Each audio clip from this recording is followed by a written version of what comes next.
बैंगन को कट लगा के इसमें ये लहसुन डाल दें। ऑयल लगा लें ज़रा सा, सरसों का या कोई भी, सारे बैंगन पे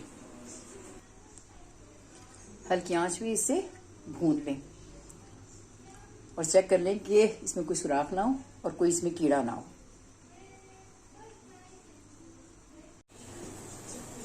टमाटर भी बैंगन के साथ रख के इसे भी भून लें अच्छी तरह, इसका बहुत अच्छा टेस्ट आएगा। बैंगन अच्छी तरह भून लिए, अब इन्हें मैं इनके छिलके उतार लूँगी हाथ गीला करके, इससे ये आराम से छिलके उतर जाएंगे सारे। और टमाटर को भी इसी तरह छील लूँगी।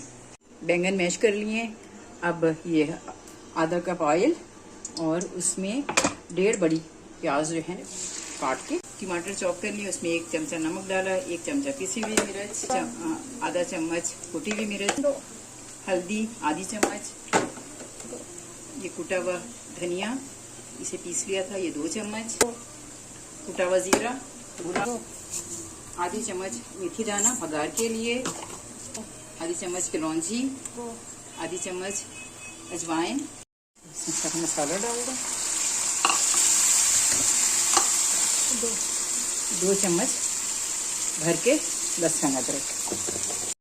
ये मसाला भून के ये बैंगन डाल दें और ये हरी 3-4 हरी मिर्चें काट के इसे बारीक बारीक वो भी डाल दें और तकरीबन 15 मिनट के लिए इसे दम पर रख दें। मज़ेदार भुर्ता बैंगन का रेडी है। इसे आप चावल से खाएं, रोटी से खाएं, हर तरह से खाएं, आप देखिए कितना मज़ा आएगा।